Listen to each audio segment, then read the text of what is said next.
and thank you so much for joining us. A lot has happened since we had the opportunity to talk about this interstellar comet that is blocks away from Earth, considering when you look at the universe. Can you give us an update as to what we have learned about A3 Atlas since we Well, last spoke? thanks for having me. It's a great privilege. Yeah, so science is guided by evidence and the humility to learn something new. And indeed, we have additional data on 3i Atlas after it passed closest to the sun on October 29th. Many images from amateur astronomers revealed the jets coming from this object in different directions, some in the direction of the sun, perpendicular to it, and away from the sun. And just today, we had a Hubble Space Telescope image, the second one taken of 3i Atlas, and it shows a teardrop shape of the glow around this object extended towards the direction of the sun. This is the same as we saw at a larger distance when 3i Atlas was approaching the sun rather than running away from it. And in both cases, the glow around it, the halo of glowing gas and dust around it, was extended towards the sun. And the question is why? Because this is an anti-tail, where a tail is often what you see around comets, where the dust and gas are getting pushed away from the sun. In this case, we seem to see the glow towards the sun. And one possible interpretation is that the object is being separated from a swarm of smaller objects around it. And we did detect non-gravitational acceleration of 3i Atlas, meaning it's pushed away from the sun by an additional force compared to the force of gravity.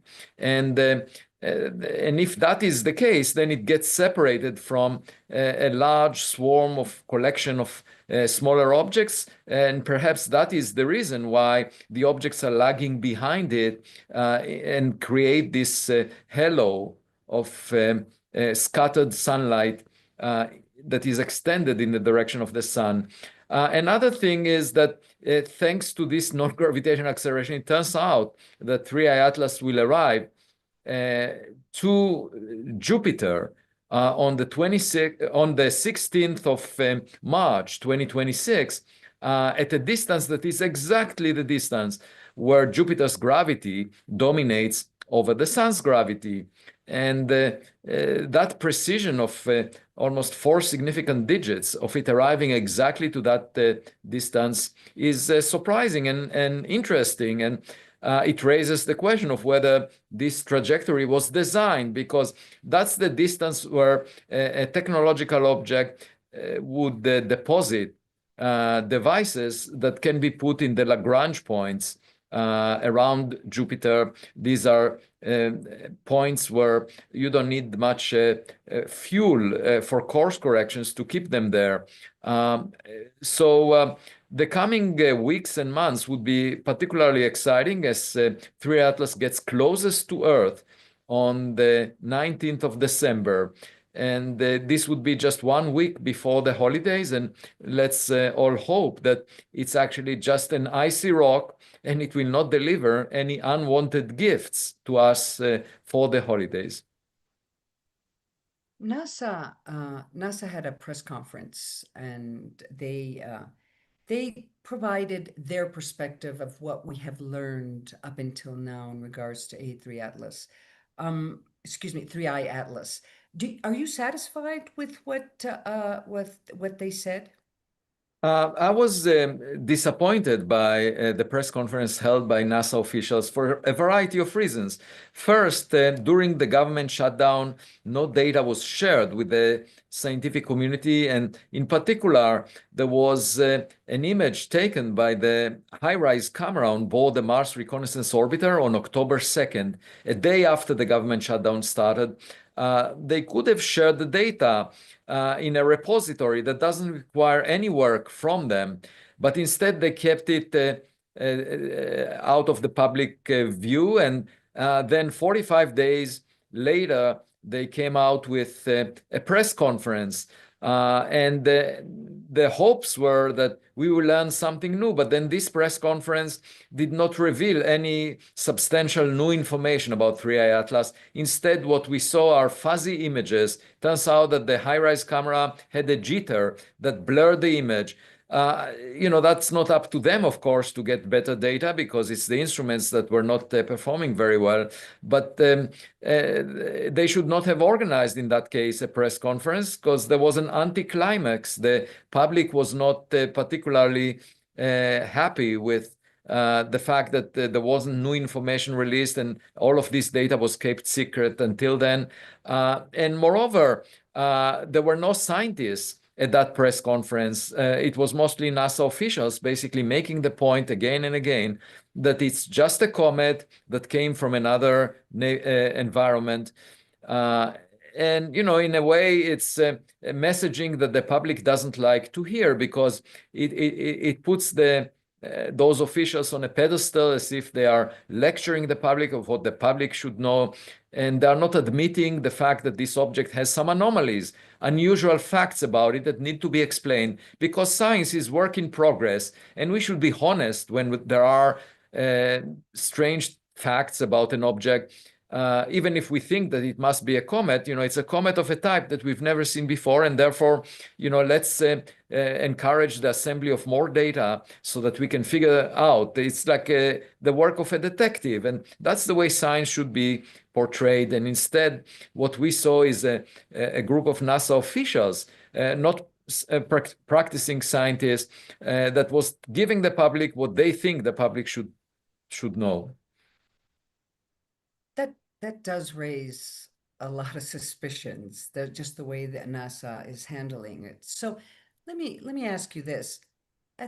What is your position, or what is three? I mean, based on the information we have right now, what is 3A Atlas? So 3I Atlas is most likely a natural object just because we in the past knew or learned about natural objects. We have never seen a clear technological signature from objects that came into the solar system from outside. And we do see gas that looks familiar, like carbon dioxide, carbon monoxide, water around it. But there are features of it that are truly surprising, that it came in the plane of the planets around the sun to within 5 degrees, where most objects are coming at a large angle relative to this plane. And so that raises the suspicion that maybe it's on some reconnaissance mission, or it wants to deploy some probes in the solar system. And it's relatively massive compared to previous objects that we have seen from interstellar space, at least of order 1 million times more massive than the first one, Oumuamua. And so why do we see such a big package arriving at our backyard? And then there are anomalies associated with composition, like a lot of nickel, but very little iron in the plume of gas around it that we find only in industrial production of nickel alloys. So altogether, I would say that it's most likely natural, but then if so, then it's extremely rare, and it's an unusual gift that we received from interstellar space because traveling through the plane of the planets allows us to use all the space assets that we have in that plane. These are observatories on Earth, and these are space observatories, and it spends a lot of time close to planets because of that, and that allows us to observe it throughout its path. And we shouldn't expect that a natural object in the future would bring us such an easy target in the future. But I still have the concern about these anomalies until I understand where they originate from, because it could be still a black swan event, an unlikely visit by something different than an icy rock that we must take seriously because of the implications to humanity. Well, Professor, then I ask you the question, are we ready to I mean, is humanity ready to accept that perhaps there may be life out there that is not human? I don't think so. And one reason is that we did not invest in the search for interstellar objects in the past. We just found those by chance while surveying the sky for any near Earth objects. That's how we discovered Oumuamua and now 3I Atlas. It was a complete coincidence that we saw it. And I do think that if we were to invest effort in checking how much traffic there is of interstellar objects from outside the solar system entering to our neighborhood, we might find smaller objects moving much faster. And among the rocks, we might find the technological artifacts because we produced a lot of space trash and we just did it over the past 50 years. And another civilization that operated for millions or billions of years could have done much more. And we don't know how many neighbors, technological civilizations we have in in the Milky Way galaxy. We arrived relatively late. And so the best path forward is to observe the sky.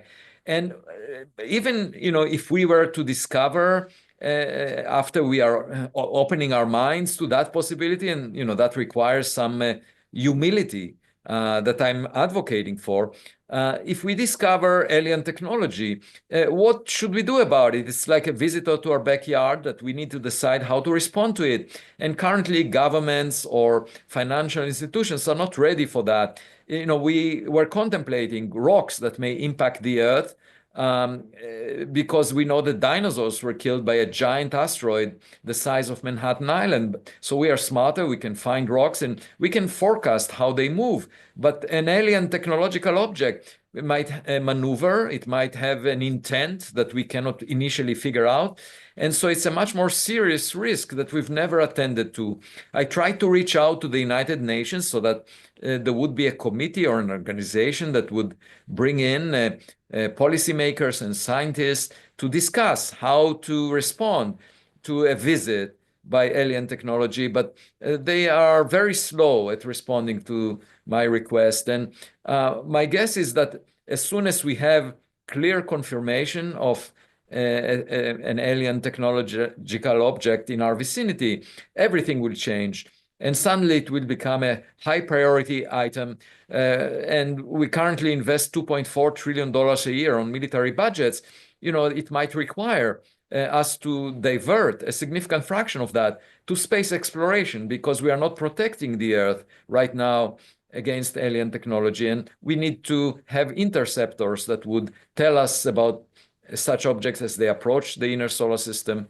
So I do expect a lot to change if we find evidence, but if we are not seeking the evidence, obviously we'll not find it. We are basically maintaining our ignorance by ignoring this possibility. Professor Avi Loeb, I really appreciate you joining us, and I hope we have the opportunity to speak one more time as we as we end the year, and as you said, maybe we'll have more information in late December. Thank you so much for joining us. Thanks for having me. It's a great privilege, and I always enjoy our conversations. That was, we just spoke to Professor Abraham Loeb. He is an American astrophysicist. He's a professor at Harvard University. And he also leads a very interesting effort, which is the Galileo program, which is basically trying to understand whether there's life beyond the Earth. Thank you so much for joining us.